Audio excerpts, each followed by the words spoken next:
Hi అండి, అందరికీ నమస్కారం. శ్రీ మాత్రే నమః. శ్రీ వారాహీదేవి నమః.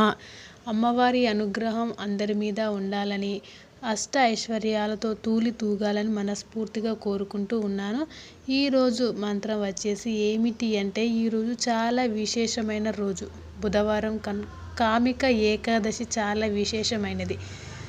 ఈరోజు పూజలు కానీ ఉపవాసాలు కానీ చెయ్యలేము, మాకు అర్జెంటుగా జాబ్ పర్పస్ వాళ్ళు కానీ వేరే ఏదైనా వాళ్ళు కానీ మేమైతే రోజు పూజ చెయ్యలేకపోతున్నాము. కానీ ఆ మహావిష్ణువుని ఎలా ప్రసన్నం చేసుకోవాలి, మా యొక్క కష్టాలు అనేవి కోరికలు అనేవి స్వామివారికి ఎలా చెప్పుకోవాలి అనుకునే వాళ్ళు కనుక ఇప్పుడు చెప్పబోయే మంత్రాన్ని 108 సార్లు జపించండి. అలాగే ఎవరైనా మేము ఇంటి దగ్గర ఉండి చేసుకోలేము, ఈ పూజ కార్యక్రమం చేసుకోగలము అనుకునే వాళ్ళు తులసి దళాలతో గనక పూజించినట్లయితే ఆ స్వామి వారి అనుగ్రహం 100కి 100% ఉంటుంది మీకు. ఎందుకంటే అంత విశేషం అయినటువంటి ఈ కామిక ఏకాదశి తులసి దళాలతో పూజించడం వల్ల ప్రతిఫలం అనేది చాలా గొప్పగా ఉంటుంది. అలాగే మహావిష్ణువుకి తులసి దళం అంటే చాలా ఇష్టమైన, అది మీకు తెలుసని నేను అనుకుంటున్నాను. దానికోసం అయితే ఈ మంత్రాన్ని చెప్పబోతున్నాను. మీరు ఆఫీస్కి వెళ్ళినా, స్కూల్కి వెళ్ళేవారు అయినా, వేరే జాబ్ పర్పస్ వాళ్ళు అయినా సరే, ఎక్కడ ఉన్నా సరే, ఇప్పుడు చెప్పబోయే మంత్రాన్ని గనుక 108 సార్లు గనుక జపించారు అంటే మీ కోరిక అనేది ఖచ్చితంగా నెరవేరుతుంది. ఎందుకంటే మన మహావిష్ణువుని అయితే ప్రత్యేకంగా అయితే పూజ చెయ్యలేము. ఏకాదశి రోజున చేయడం వల్ల ఫలితాలు ఎక్కువగా ఉంటాయి. చాలామందికి తెలుసు అండి, తెలియని వారి కోసం మళ్ళీ చెప్పడం జరుగుతుంది. అయితే ఏ సమయంలో జపించాలో దీనికి నియమాలు అనేవి ఏమీ లేవు.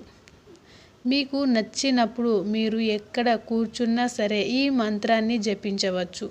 అలాగే నాన్ వెజ్ తిన్నవాళ్ళు కానీ, డేట్లో ఉన్నవాళ్ళు కానీ జపించవద్దు.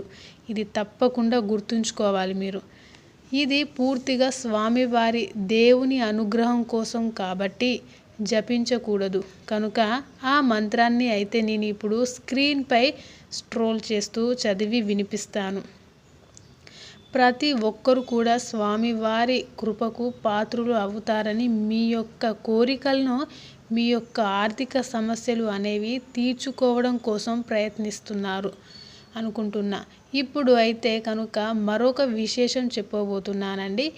ఏదైనా భూమికి సంబంధించిన వ్యవహారాలు అయినా, ఏదైనా భూపరపతి కొనుగోలు అయినా, ఏవైనా సరే రేపటి రోజున అయితే మీరు చేస్తారు అంటే, కొనుగోలు చేయడం వల్ల అయినా కానీ, వాటిని యొక్క పయన అగ్రిమెంట్లు జరగడం వల్ల కానీ నీకు ఆ భూమికి సంబంధించిన ఫలితం అనేది మంచి ఫలితాలను ఇస్తాయి.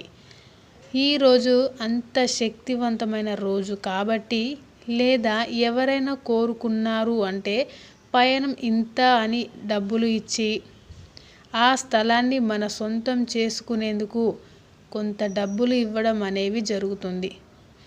అలా వచ్చినా కూడా మీకు దాని మీద పెట్టే పెట్టుబడి వలన మంచి లాభాలు అనేవి కలుగుతాయి. కాబట్టి ఎవరైనా చేయాలి అనేవి కలుగుతాయి. కాబట్టి ఎవరైనా చేయాలి అనుకున్న ఈరోజు ప్రయత్నించండి. మీకున్న సమస్యలతో బాధపడుతుంటే ఈ ఒక్కరోజు ప్రయత్నించి చూడండి, మంచి విశేషమైన ఫలితాలు కూడా ఉంటాయి. ఇప్పుడైతే నేను స్క్రీన్పై ఆ మంత్రాన్ని ఇస్తున్నాను. ఆ మంత్రం వచ్చేసి ఏమిటి అంటే, ఓం జయ జగదీశ హరే, ఓం జయ జగదీశు హరే, ఓం జయ జగదీశు హరే. విన్నారు కదండి, చాలా సింపుల్గా ఉంటుంది. ఆ స్వామివారి యొక్క నామాన్ని పఠిస్తూ ప్రతి ఒక్కరు కూడా మంచి జరగాలని మనస్ఫూర్తిగా కోరుకుంటూ ఉన్నాను. మీకు తెలిసిన రిలేటివ్స్ కానీ ఎవరైనా ఫ్రెండ్స్ ఉన్నా సరే ఈ యొక్క మంచి వార్తని వాళ్ళకు షేర్ చేయండి. మీకు తప్పకుండా మంచి జరుగుతుంది. అలాగే మీరు కోరుకున్న స్థలాలను, మీరు కోరుకున్న ఆర్థిక ఇబ్బందుల నుండి బయటపడగలరు. నా యొక్క ఛానల్ను మొదటిసారిగా చూస్తున్నట్లయితే తప్పకుండా లైక్ చేయండి, షేర్ చేయండి, ఒక చిన్న కామెంట్ అయినా ఇవ్వండి.